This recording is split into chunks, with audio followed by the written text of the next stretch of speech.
5:38-39 వచనాల్లో చక్కటి మాట చెప్తాడు. కంటికి కన్ను పంటికి పళ్ళు అది చెప్పబడిన మాట మీరు విన్నారు కదా. నేను మీతో చెప్పినదేమనగా దుష్టుణ్ణి ఎదిరింపక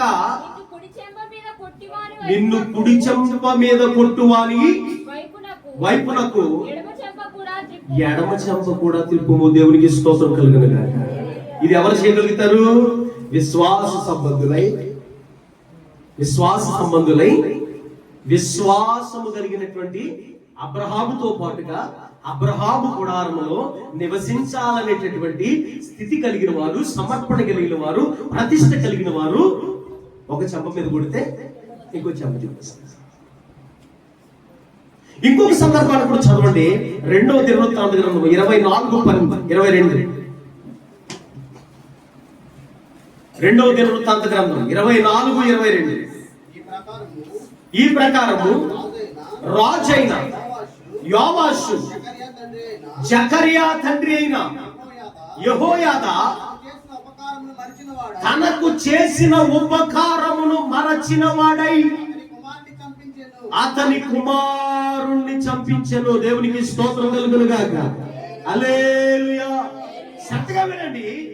పాత నిబంధన ఏం చేస్తా ఉందో చూడండి. అక్కడ ఒక రకంగా చెప్పాలంటే పాత నిబంధనలో మోషే ధర్మశాస్త్ర ప్రకారము పంటికి పన్ను తీసిన వారు, కంటికి కన్ను తీసిన వారు, రాళ్లతో కొట్టి చంపిన వారు, వీళ్ళందరూ ఎవరైతే ఉన్నారో వాళ్ళ కూడా పరిశుద్ధుల జాబితాలోనే ఉన్నారు.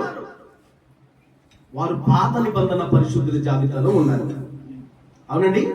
వారు పరిశుద్ధుల జాబితాలో ఉండి కూడా వారికి తెలియనటువంటి సంగతి ఏంటంటే ఎదుటి వ్యక్తిని ప్రేమించాలి, ఎదుటి వ్యక్తిని క్షమించాలి, ఎదుటి వ్యక్తిని గాయపరచకూడదు, ఎదుటి వ్యక్తిని మోసం చేయకూడదు, ఎదుటి వ్యక్తికి అపకారం తలపెట్టకూడదు అన్న విషయము తెలియనటువంటి పరిశుద్ధులు వీళ్ళు. ఎవరో పాత నిబంధన పరిశుద్ధులు. ఎందుకు ఆ విషయం వాళ్ళకి తెలియలేదు అంటే వారు పాత నిబంధన ముసుగులోనే ఉన్నారు. ఇప్పుడు ఈ యోవాషు అనే రాజు కంట యెహోయాదా అనేటటువంటి ఒక వ్యక్తి చాలా మేలు చేశాడంట, చాలా సహకారం చేశాడంట. ఇప్పుడు సహకారం చేసిన వాళ్ళు మనమైతే ఏం చేస్తాం? కీడు చేస్తామా? చెప్పండమ్మా. అలాగే చేస్తారండి మీరందరూ యూదులా? మీరందరూ ఇశ్రాయేలీలా? చెప్పండి. మీరందరూ కరుడు కట్టిన తీవ్రవాదులా? కాదు కదా. మనం ఎవరు? మన ఆడెవరు ఏంటి? యూట్యూబ్ లో, ఫేస్బుక్ లో క్రైస్తవులు చాలా ప్రమాదకరం దేశానికి అంటే ఏంటాడు? అది తెలియని సంగతి ఏంటంటే ప్రేమే క్రైస్తవ్యం. దేవునికి స్తోత్రం కలుగును. హల్లెలూయా. ఇప్పుడు పాత నిబంధన ముసుగులో ఉన్నటువంటి ఈ యోవాషు అనే రాజు తాను పొందినటువంటి మేలును, తను పొందినటువంటి ఆ యొక్క సహాయాన్ని మర్చిపోయి జకర్యాని చంపేశాడు. ఏం చేశాడంటే జకర్యాని చంపేశాడు. ఇప్పుడు ఇలాంటి సందర్భాన్ని ఒకసారి క్రొత్త నిబంధనలో చూసుకుంటే తన మీద రాళ్లు పడుతూ ఉంటే, తన మీద మాటలు పడుతూ ఉంటే, గాయాలు పాలైపోతూ ఉంటే, మరణానికి సమీపిస్తూ ఉంటే, రక్తమంతా దారబోస్తూ ఉంటే, అతను చనిపోయే పరిస్థితికి వెళ్ళిపోతే తండ్రి వీరేమి చేయుచున్నారో వీరు ఎరుగరు కనుక వీరిని క్షమించు ప్రభువా అంటున్నాడు స్టెఫెను. హల్లెలూయా. అవునండి. ఆ సమయానికి అదే స్థలంలో ఉన్నటువంటి స్టెఫను మీద పాత నిబంధన ముసుగు తీయబడింది. పౌలు మీద ఆ యొక్క పాత నిబంధన ముసుగు నిలిచి ఉన్నది. అవునా కదా. అందుకని స్టెఫన్ని చంపేస్తా ఉంటే పౌలు ఏం చేశాడు? ఆనందించాడు, సమ్మతించాడు, ఏకీభవించాడు. ఎందుకని అతని మీద ముసుగు వేయబడింది. పాత నిబంధన ముసుగు స్టెఫనుకి తెరవబడింది, తీసివేయబడింది, కొట్టివేయబడింది. స్టెఫన్ నేర్చుకున్నాడు కొత్త నిబంధన పద్ధతిని, నేర్చుకున్నాడు కొత్త నిబంధన విధానాన్ని, నేర్చుకున్నాడు కొత్త నిబంధన యొక్క జీవితాన్ని నేర్చుకున్నాడు, క్రీస్తు యొక్క సారూప్యతలోకి నడిపించబడుతూ ఉన్నాడు.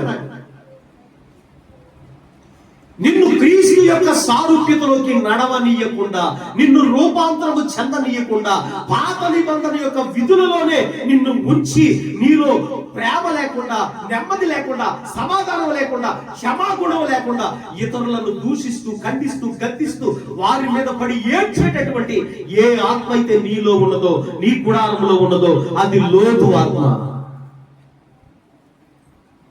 హల్లెలూయా, హల్లెలూయా.